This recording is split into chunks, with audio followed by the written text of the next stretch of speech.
Ya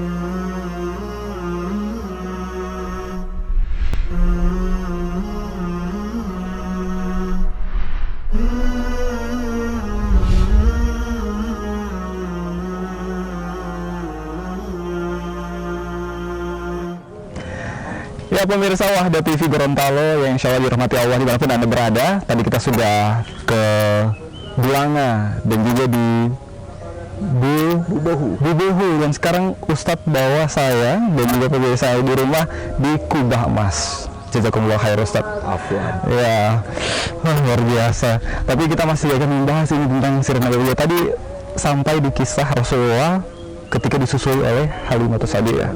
Masya Allah, mungkin masih penasaran dengan pemirsa di rumah tentang kelanjutannya gimana nih Ustaz?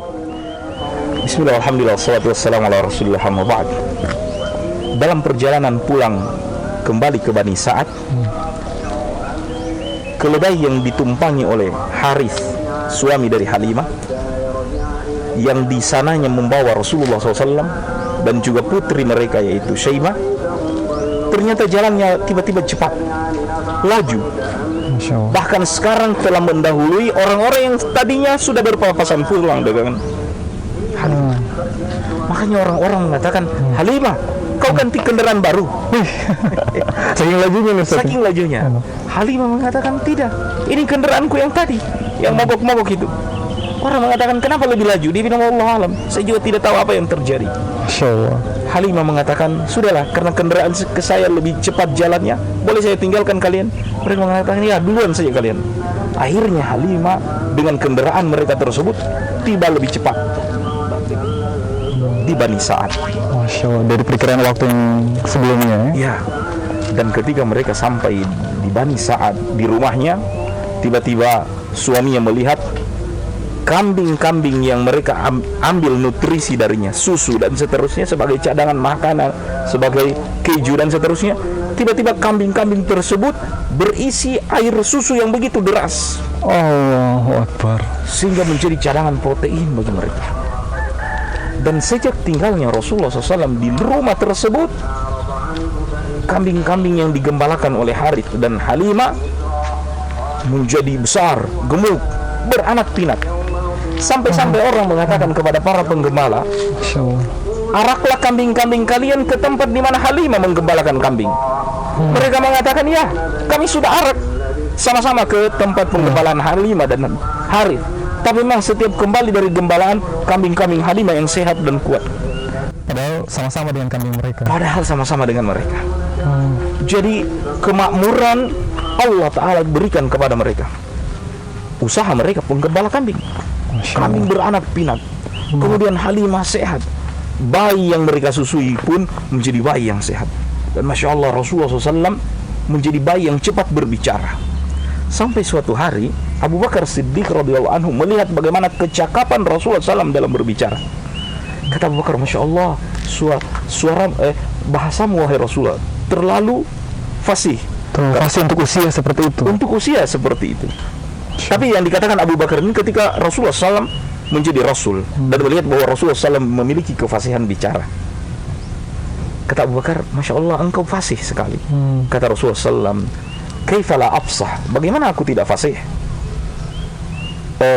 Wa ana fi Bani Sa'ad baida anni min Quraisy. Bagaimana aku tidak bisa fasih berbicara? Aku hidup di tengah-tengah Bani Sa'ad, yaitu suku pedalaman yang memang menguasai bahasa Arab yang asli. Dan juga aku berada dari Quraisy.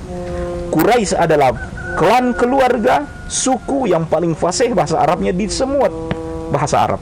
Bahkan Al-Quran turun dengan dialek Quraisy. Saking fasihnya itu Quraisy. Rasulullah tumbuh dari situ. Rasulullah SAW tumbuh dari sana. Dan ini berkah dari Allah Subhanahu wa Ta'ala kepada orang yang memuliakan anak yatim. Rasulullah SAW katakan kepada orang-orang yang memuliakan yatim, ana wa kafilul yatim kahatain fil jannah. Aku dengan orang yang memuliakan anak yatim seperti dua jari ini. Lekatnya jari tengah dan jari telunjuk, kemudian dekatnya dan begitu intimnya di surga bersama dengan Nabi SAW. Sesungguhnya orang-orang yang memuliakan anak yatim, mereka orang-orang yang memuliakan Rasulullah Sallallahu Alaihi Wasallam. Dan Rasulullah SAW katakan, ketika aku mau masuk surga, ada seorang wanita yang hampir mendahuluiku mau masuk. Kata Nabi, apa amalan wanita itu sehingga mau mendahului Nabi masuk surga? Ternyata wanita tersebut adalah orang yang menyantuni anak yatim. Meninggal suaminya, tinggal dia yang merawat anak-anaknya, dibesarkan dengan kesabaran. Dan wanita tersebut termasuk orang yang mau mendahului Nabi SAW masuk ke dalam surga. Tinggal di Bani Sa'ad ini, Rasulullah SAW mempelajari kehidupan bagaimana kehidupan padang pasir. Makanya tubuh Rasulullah SAW menjadi kuat. Dan ini memang hikmah. Kenapa orang-orang Makkah membiarkan anak mereka dipelihara di pedalaman, di tengah padang pasir, supaya mereka memiliki udara pegunungan, mental dan fisik yang kuat. Ya, menjadikan fisik mereka kuat. Karena di kota Makkah siang malam orang keluar masuk untuk umroh, dan di antara mereka mungkin membawa penyakit dan lain sebagainya, terganggu dari pertumbuhan anak-anak tersebut. Masya Dan ini Allah. adalah hikmah di mana Rasulullah SAW hidup. Hingga tibalah suatu masa ketika Rasulullah SAW berusia 2 tahun.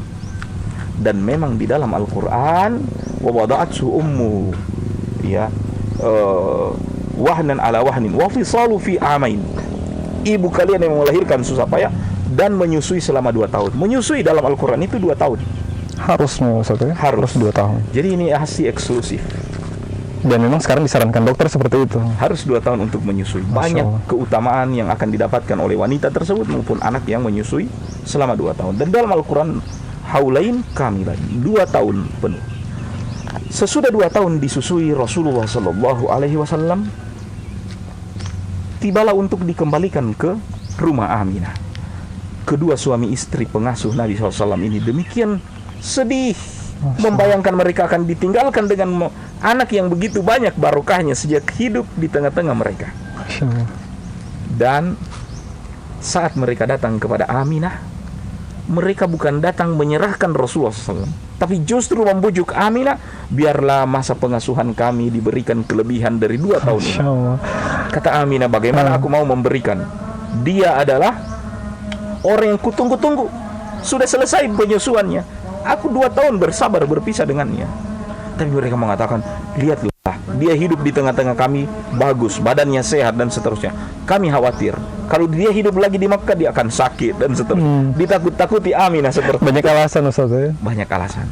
Dan Aminah karena kasih sayangnya kepada anaknya akhirnya merelakan, biarlah kalau begitu peliharalah dia. Tapi usia 5 tahun atau usia 5 tahun dia harus kembali ke pangkuan Aminah. Maka demikian gembiranya Halimah Sa'diyah dan suaminya menerima kembali pengasuhan Nabi SAW. Selesai masa menyusui, tapi tinggal masalah perkembangan. Dan ketika Nabi SAW kembali ke kota Makkah, ketika Nabi SAW kembali ke Bani Sa'ad bersama Halimah, disinilah terjadi sebuah peristiwa. Peristiwa apa ini Ustaz? Ketika Rasulullah SAW sedang main-main dengan Syaimah, anaknya Halimah, tiba-tiba Syaimah lari dalam keadaan pucat, pasi, takut, mengatakan cuma Muhammad. Ayah dan ibu ini begitu khawatir. Apa yang terjadi pada anak ini? Kenapa Muhammad? Anak ini cuma menunjuk Muhammad. Maka langsung berlari suami istri itu mendapatkan Rasulullah SAW pada saat itu yang masih kecil, terbujur dalam keadaan pucat pasi. Dan bukan saja itu ketakutan mereka, tiba-tiba mereka melihat di dalam saat itu ada bekas jahitan. Masya Allah. Dan Nabi SAW dalam keadaan takut. Apa yang terjadi terhadap Nabi SAW? Ini diceritakan oleh Nabi SAW sesudah menjadi Rasul. Rasulullah. Kata Nabi SAW, Ja'ani malakan, datang kepadaku 2 malaikat, yalbasani abyadan, mereka memakai baju yang serba putih. Mereka membedah dadaku, kemudian mengeluarkan jantungku, dicuci dengan air zam-zam. Mereka keluarkan dari jantung itu ada nokta hitam. Mereka mengatakan ini bagian yang syaitan. Maka mereka buang dan kembalikan lagi jantungku ke dadaku, dan mereka penuhi dengan hikmah dan keimanan. Ini yang terjadi sama Nabi SAW. Makanya Halimah dan suaminya sangat takut. Cepat-cepat mereka kembalikan Nabi SAW kepada Aminah. Maka Aminah bertanya, kenapa kalian kembalikan begitu cepat? Perjanjiannya 5 tahun. Pasti sudah ada sesuatu yang terjadi. Bagaimana jawaban Halimah dan bagaimana jawaban suaminya? Ini insya Allah menyisakan. Masya Allah Ustadz, saya saja terharu dan masih ingin mendengarkan kelanjutan dari sirah nabawiyah ini, kisah Rasulullah SAW. Tapi kita akan lanjutkan di episode selanjutnya, Ustaz. Amin. Ya, amin insyaallah. Dan terima kasih untuk Anda pemirsa Wahda TV Gorontalo yang sudah menyaksikan. Jangan lupa untuk like dan subscribe, dan juga bisa di-share kepada keluarga Anda, kerabat Anda, untuk bisa menyebarluaskan tentang sirah nabawiyah ini, untuk menambah keimanan kita sebagai umat Nabi Muhammad SAW. Akhirnya saya yang Taramoa dan Ustadz Yusuf Lauma, kita pamit. Terima kasih Ustadz, jazakumullah khair Ustadz. Waalaikumsalam jazakallahu khair sudah berkunjung ke kami Ya. langsung menyaksikan sirah nabawiyah. Alhamdulillah, biasa cuma dilihat di YouTube ya. Akhirnya alhamdulillah bisa disaksikan. Amin. Amin. Terima kasih. Assalamualaikum warahmatullahi wabarakatuh.